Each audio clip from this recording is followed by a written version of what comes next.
My name is John Passfield. I'm going to read from my novel Elenora Duse, Let Me Have My Wings. The title of this reading will be Elenora Duse, Video 9, an interview with Duse, Part 2. So here's the cover. Elenora Duse, Let Me Have My Wings, a photograph of the historical Elenora Duse, a novel by John Passfield. Elenora Duse spent her whole career producing, directing, and acting in the great female roles of the theatrical repertoire. She claims that when she's not on stage, she does not exist. A poet publishes a novel in which an aging actress's only role is to be a young poet's muse. The publication of the novel is a crisis for Duse, as the fictional portrait of a pathetic, clinging female threatens to fill the void and become her personal myth in the public mind. But the greatest fear is that the imagery of the poet's book will alter the way she thinks of herself. Now, I read the first 5 chapters of this interview between the actress Duse and the young reporter in a previous video. I'll read the middle chapters of interview, chapters 6 to 10, in this video reading, and then the final 6 chapters in a third video. Let's go to page 44 here. And we'll go right into the interview. Now, this is chapter 6. So chapter 6 starts with imagery about her life in general, her whole career, and her relationship with the young poet when they were getting along a lot better than they are now that the novel's been published. And then the interview, page and a half of imagery into this chapter. She's speaking to a young reporter. Tell me about yourself. Tell me all about yourself. No, you don't want to, do you? Why do you hesitate? Are there things you don't want me to know? Are there secrets for which you would rather die than share? Are you married? Do you have a wife? A child, perhaps? A daughter? Tell me all about your relationships, how you think and how you feel, how all these people treat you, how you treat them, how often you laugh with them, how often you cry. Tell me all about your childhood. Tell me how often you skinned your knee. Who are your parents, and did you start working at 4 years old? What did your parents do for you? What did you do for them in return? Are they alive still and happy? What do these old white-haired people mean to you? And we skip a couple of pages of imagery about her life, her career, and her relationship with this young poet. And we go back to the interview. What are your deepest, most powerful yearnings? What are your cruelest, tear-stained regrets? What is the moment that you would snatch back, if only you could? Any great loves in your life? Did the biggest fish get away? Did you feel it as if it was you who swallowed the hook? Tear open your chest and expose your heart. Let everyone see its feeble beat. Let everyone in the world have a front row seat as you meekly expire. Do you enjoy being peppered with questions? Do you squirm in the spotlight's barrage? Is every pimple and mole and scar now on display? How does it feel to be a celebrity? To have your most precious secrets spread out on display? To have your whole life splattered in ink across a page? No, you wouldn't want that, would you? No, you wouldn't want to be me. All you want is to sit and scribble while I bleed. Well, that's chapter 6. We go into chapter 7, page and a half of imagery, and then the interview resumes. It's all in her mind, of course. She's remembering all this, so she remembers the interview as interlayered with other imagery, not necessarily the way we're reading it or I'm reading it and you're listening to it as one consecutive experience, but as an experience split up and commented on by other experiences, other imagery. Put that notebook away, and I will tell you something. Listen to me. Listen to me. As a person who is not a writer, I will pounce on you if you write another word. Oh, don't you see what has happened? The great rock on which I built my reputation has sunk beneath the waves. Gossip has made that rock invisible to the public eye. He wanted me to be the oil which would light his flame. Not only the oil, but the match as well.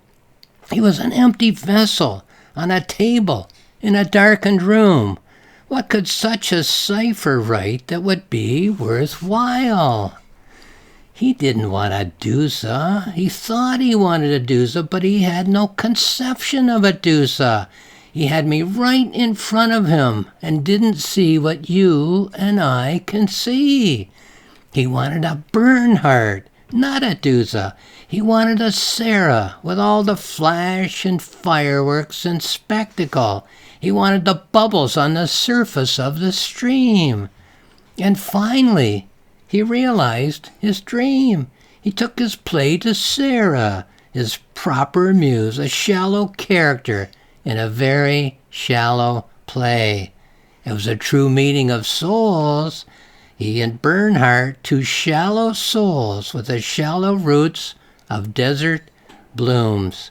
I was well rid of him, as he was well rid of me. And a couple more pages of imagery, and then we go back to the interview. What he and Sarah didn't know would fill a dozen volumes. The poor play for the great actress is not a poor play. The great play for the poor actress is not a great play. You can glide through Venice looking at only the roofs and the spires, and you can consider the man who dredges out the canals. You can laze all day on the bridge and think nothing at all. All of life is all inside you, from your fingertips to your toes. Not in the hat that you hang on the peg or the socks on the drawer. Well, I don't think you're learning much in what you'd hoped would be an interview. So far, I haven't told you a thing. I've kept all of my true thoughts and all my feelings hidden in a gold locket, in a chest, buried deep in the back of my mind, in an unlit cave. Beware the glint, beware the glitter, beware the bright and shining light. Jewelry shines, but the blinding light is that of the knife. Oh, those eyes, what is behind those eyes? You sit, you listen, your fingers itch to write it all down. But do you think? Is what I'm telling you lighting caverns in the dark? And that's chapter 7. We finish chapter 7 and go into chapter 8, a page and a half, and we come to the interview. Go your ways. No, go your ways. I have nothing I care to say. I will not give an interview today. Were you in London in 95? Were you in New York when I was there? Have you seen my Phaedra, my Marguerite Gautier, my Hedda Gabler? Have you seen Bernhardt and myself in the very same role, the supreme test within a few days? Now, what could you write? Pray tell, what could you possibly know how to write? What could you do but cheapen an already cheapened affair? A little boy stirring a stick in a puddle of mud. Your friend has poured water into the wine, a gallon of water into a glass. You would water it down again with your little pen. Don't you see? Don't you see? The self is all I have. This me is all I own. This I is the only thing I have in my hands. He tried to snatch the gem away, but he failed to do so. Now he pours a gallon of ink over my memories. If I read it, this novel would blur my sense of my soul. Again, a couple of pages on other topics we leave out. I must preserve my sense of self. I must go out again on the stage. I must be Phaedra, Hedda, Medea. I must be me. But you see what I'm saying? It's simply this. I think that I should be the one to decide how I am to be perceived. Perceived by others, perceived by the world, perceived by writers such as this shallow poet you seem so intent on giving a voice. And ultimately, this is the crux. This is the topic. This is the matter. Ultimately, I am the one to decide how I am to be perceived by me. I own myself. You see, I own myself when I'm at home. I own myself when I am out in the world.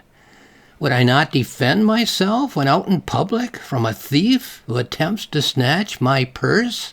Would I not bar the door against a marauder who seeks to invade my home? Would I not resist the hand that reaches into my chest and feels around for the heart that it would seize? That's chapter 8. We go into chapter 9 then, a page and a half. This poet that you rate so highly, he wanted to write his own great roles. He knew that I'd acted all the greatest roles on the stage, but he had no such greatness in him. He thought that I could supply his want. He thought that I, the essence of me, could activate him. But the flaw, you see, yes, and it was fatal, was in his conception of life as a role. The great characters are not simply roles, though that is the story of Bernhardt's career. The great characters are actually ourselves on the stage. We don't act these roles, we live them. They become us and we become them. If all they are is a costume and makeup, Sarah Bernhardt's conception again, then they are nothing but a mask that a child would wear. It is an exchange at the deepest level, blood for blood and bone for bone, marrow for marrow, yes, and the chemicals of the brain. Hedda Gabler lives in me, and I in her. She knows that Sarah has nothing to offer, a little sister wearing her big sister's clothes. Hedda waits each night for me in the dark. She waits for the lights to come up on stage. She knows that we only live when we are together. There's only one Hedda Gabler. There's only one Elenora Duse. I am half of myself in the dressing room. A costume and nothing else. Hedda is half of herself in the dark while waiting on stage. Our soul, our single soul, is only alive for an hour or two. We speak the lines that are our lifeblood. We are together as one.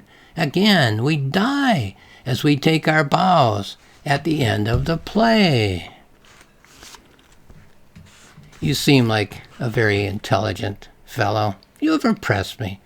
Not so much by your words. I barely listen as you speak, but by the way you simply sit and wait and take it all in.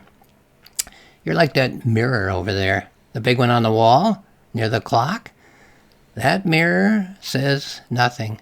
Even when I ask it for advice, it simply sits and waits, watches, and takes it all in. It gathers information, and then it thinks. Or perhaps it doesn't think. Perhaps you don't think. Perhaps no one thinks.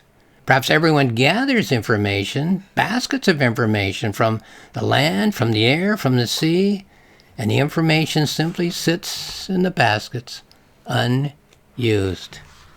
Then we go over a couple of pages again.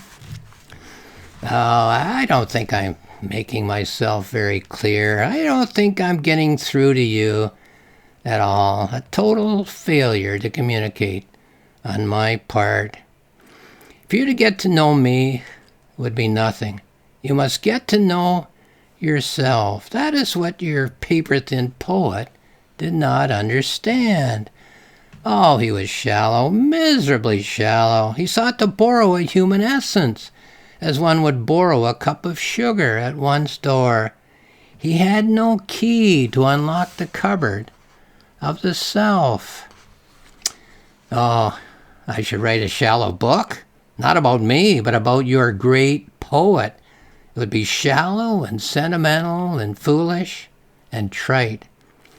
Observations, gestures and tics, tricks of voice, habitual sayings, a way of holding a glass of wine, all the things that Sarah Bernhardt knows how to do.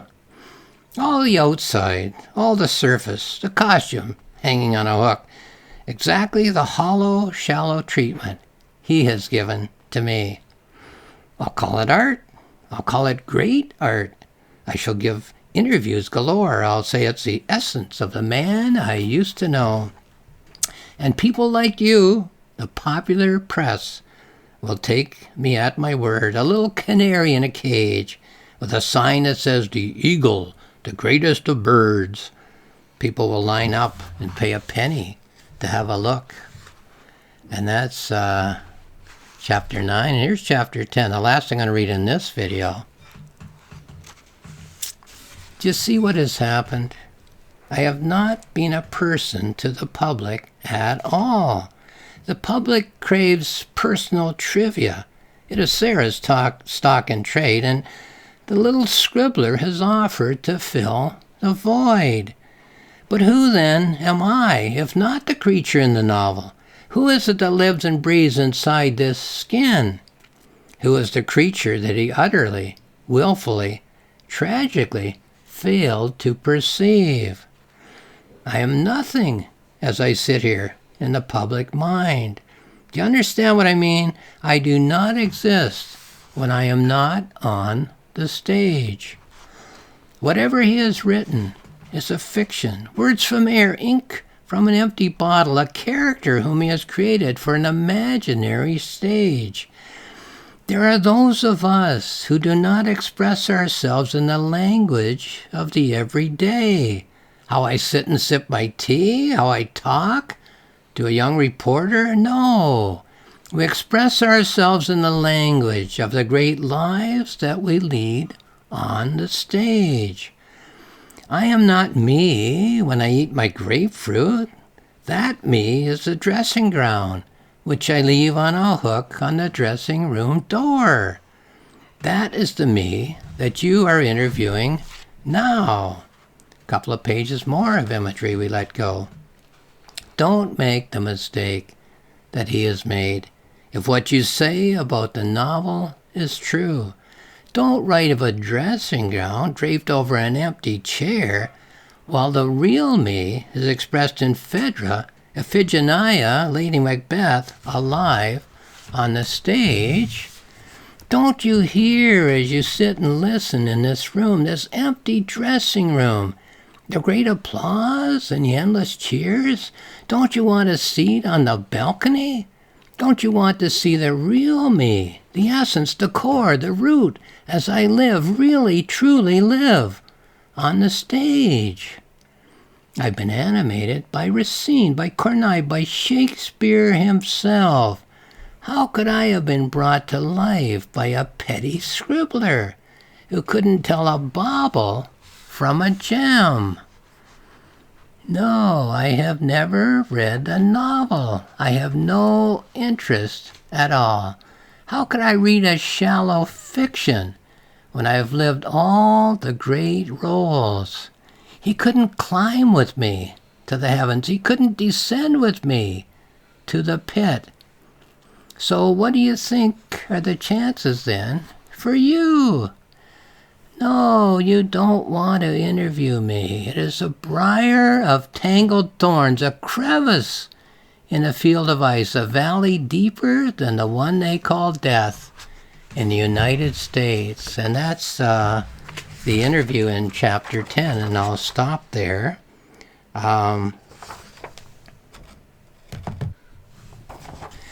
In this novel, Elenora Duse, Let Me Have My Wings, a young reporter comes to interview Duse on the publication of a novel, The Flame, by a poet who claims that the portrait which he has created of an aging, self-centered, age-obsessed, insecure, shallow female is that of the lady who has recently staged his plays, the great actress Elenora Duse. Well, I grew up in the 20th century. I now live in the 21st century. I've always watched the news. Much of our news consists of interviews, in which those in the know are asked questions, which are designed to inform we listeners of what is important for us to know and to consider. Literary form renews itself from time to time. It employs methods of perception and communication as techniques by which it presents a story and its potential meaning to its readers. The techniques of the prose novel have become overly familiar in the centuries since it was first developed. The poetic novel, as I have developed it, presents its ideas in the communications forms of more recent times. One of the obvious techniques by which a 21st century work of literature can explore the meaning of the lives that we are living is that of the interview. Now, the novel, as I said before, is Elenora Duse, Let Me Have My Wings, a novel by John Passfield. It's on Amazon. There's information there. It's on my publisher's website, rocksmillspress.com, rocksmillspress.com. More information there. And my website is johnpassfield.ca, johnpassfield.ca. 2 free books there, books free of access. A planning notebook in which I plan and write the novel, a journal in which I review the rough draft of 50,000 words. So have a look if you're interested at my website, johnpassfield.ca. And lastly, thank you for watching this interview.